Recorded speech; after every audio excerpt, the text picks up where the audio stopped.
अयोध्या में आने वाली 25 तारीख बहुत ही खास होने वाली है क्योंकि इस दिन राम मंदिर के शिखर पर धर्म ध्वजा लहराई जाएगी। इसके लिए जबरदस्त तरीके से तैयारियां चल रही हैं। देखिए।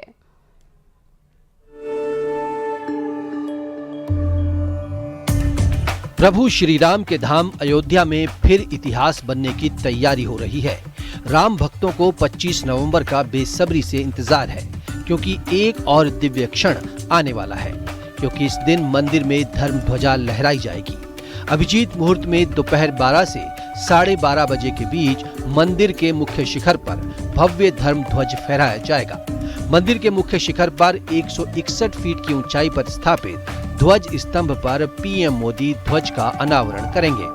उनके साथ आरएसएस प्रमुख मोहन भागवत, सीएम योगी आदित्यनाथ और राज्यपाल आनंदीबेन पटेल विशेष रूप से मौजूद रहेंगे। मंदिर में लगाया गया automatic flag hosting system button दबाने के लगभग 10 सेकंड के भीतर ध्वज को शिखर पर लहराने की क्षमता रखता है। मंदिर के शिखर पर ध्वज फहराने की परंपरा सनातन संस्कृति में अत्यंत पवित्र मानी जाती है।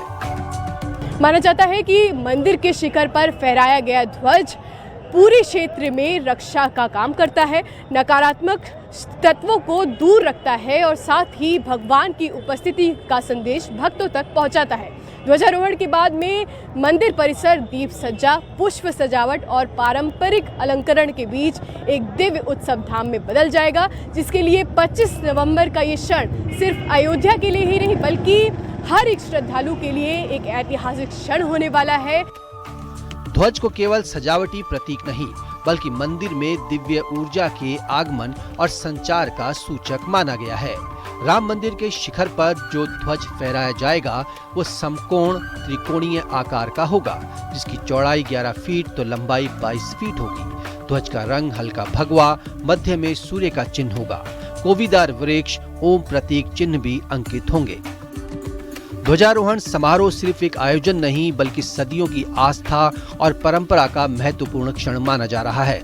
इस ऐतिहासिक पल के लिए जो मुहूर्त चुना गया है वो पूरी तरह वैदिक गणना, ज्योतिषीय विश्लेषण और शास्त्रीय मान्यताओं के आधार पर तय किया गया है। विवाह पंचमी एक शुभ मुहूर्त है। ये तो अच्छा अवसर है कि मर्यादा पुरुषोत्तम भगवान श्री रामचंद्र जी के जन्म स्थान पर बने मंदिर पर के शिखर पर ध्वजा उसे दिन लहराई जाएगी जिस दिन भगवान प्रणय सूत्र में बंधे थे, अर्थात ब्रह्म का शक्ति से मिलन हुआ था। अभिजीत मुहूर्त में ही भूमि पूजन हुआ था।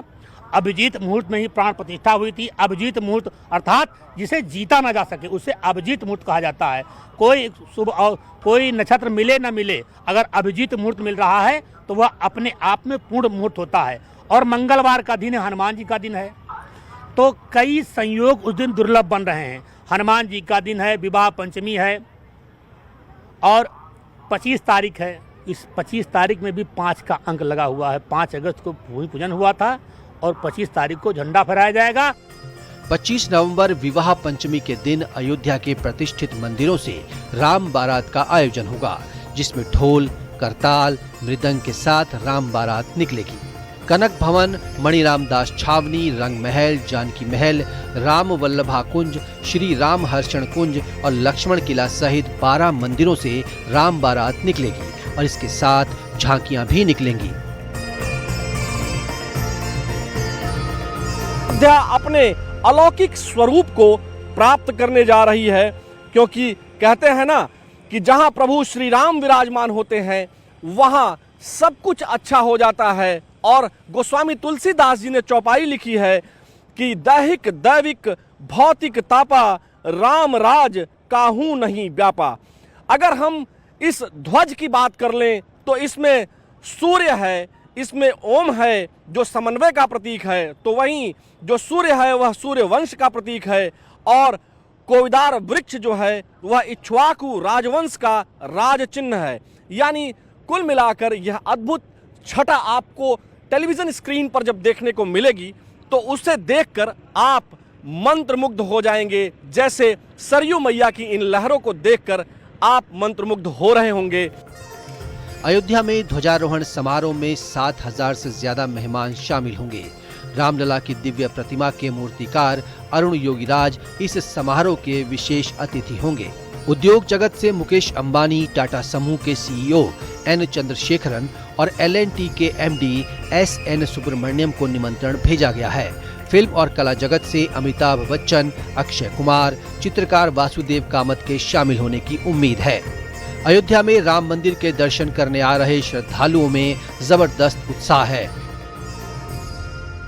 मुख्यमंत्री और प्रधानमंत्री का ये जो मंदिर बन रहा है उसके लिए पूरा दोनों का श्रेय और योगदान है।